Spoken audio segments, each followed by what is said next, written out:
my feelings towards matchmaking hasn't been the best per se, especially with Western matchmaking websites. I just found that it was more for a fun, or it wasn't as serious. And the other thing I found with those websites were um, that they didn't really encompass the Islamic values, even if they had an Islamic name to them. They still followed the Western model, and so as a Muslim living in the West, it would deter me from actually joining those websites.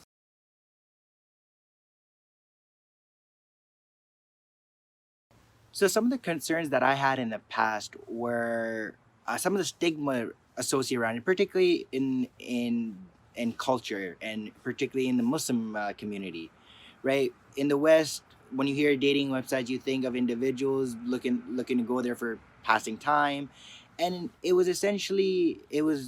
just a way for you to get by. It wasn't anything serious, and in and I found that this often deterred me, and I wasn't really interested in this because I would find people going on these websites, and then they would share these stories of their encounters.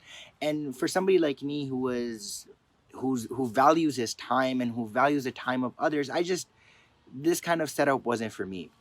However, what separates Khadija Elite from everybody else is the amount of hurdles that somebody has to go through, which really weeds out individuals that are there to waste time. There's processes of ID verification. There's processes. There's biometrics. There's AI implementation, and with this entire process, you're actually increasing the authenticity of an individual. You're increasing the accountability of somebody. You're not just letting them get into the arena, but you're actually screening them before the arena, and you're setting hurdles. And therefore, if somebody is there to waste time, they're not going to go through they're not willing to go through these extra hurdles. But if somebody is serious, and somebody that's committed, and somebody that's willing to do this the right way, the proper way, the Islamic way, then for them, they're doing this. They'll go through the verification process, and they'll go through this with the right intention. And by going through this process, where you're essentially returning dignity, you're returning comfortability back to women, because not only is this challenging for me as a Pakistani male, but it's also challenging for a female to be in this position, because this environment can be very vulnerable. And therefore, by returning them their dignity, and by returning that confidence, you're mobilizing both individuals, and you're mobilizing both parties, which it will eventually lead to a healthier and a stronger relation based on strong foundations.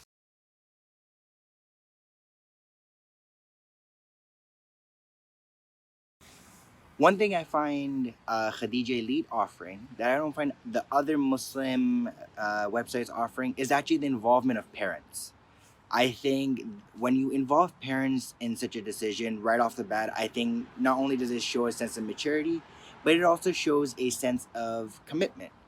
On top of that, I really feel that Khadija Elite, the website itself, embodies Muslim values as opposed to just displaying a Muslim name. Um, and I really believe that it's Muslim values, and is backed up by real evidence, is backed up by scientific evidence, which I think just makes it far more comprehensive and far more effective than some of the other websites.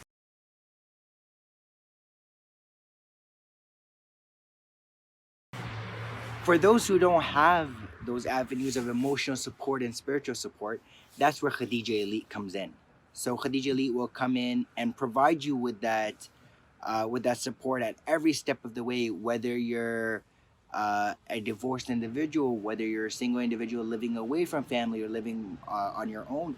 That's where Khadija Ali really comes in, and it provides you support every step of the way, whether it's psychological support, whether it's emotional support, and it's support that is actually backed up based on relevant data. It's actually backed up on reputable data, and that'll help you navigate through this process and ultimately reach your goals.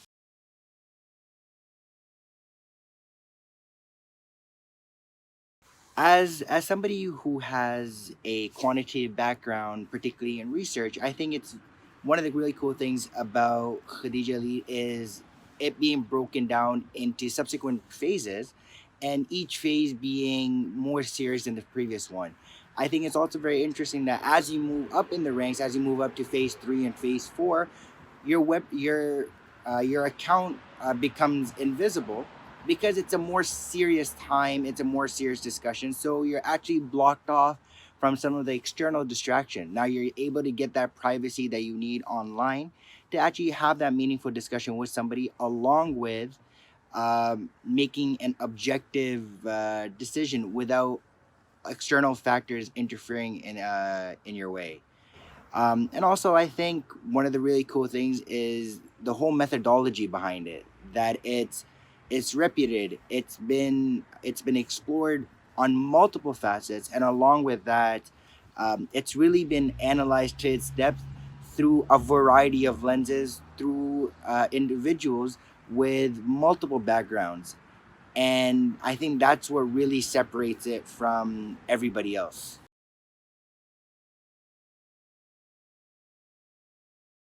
You hear words when somebody's in a discussion, they'll say that, oh, this process is very long, and this process is very tedious, and this process is very exhausting, and this process is very thorough, and there's a lot of back and forth. But if you're not in this process, you don't really comprehend what those words mean. They're just words that you've heard in the past, and therefore you're more likely to brush them off. Because this process is very long and so on, I think emotional support is very important before, during, when you're towards the finish line, and even afterwards. Somebody to guide you step by step, to be there for you, whether that be an imam, whether that be your family members, whether that be an adult, whoever it may be. Somebody to guide you through this process and to let you know that, hey, now you've done this. These are some things that you should think about going to stage two. These are some things you should think about before you go to stage three, just to keep you aware, just to keep you cognizant of what's to come, and just to kind of prep you. I think the other thing that this, I think the other thing that's very important when it comes to this is Islamic support, right? You need to figure out. You need to have an imam, or you need to have a spiritual leader to let you know, hey, what's appropriate and what's not appropriate, what to expect, and how to, from their experience, how to kind of navigate through all of this and make sense of all of this information that's come at you. Because during this process, a lot of information is going to come at you. So you need a way to be able to process all of this. And who better to guide you than somebody who is Islamically trained in this process?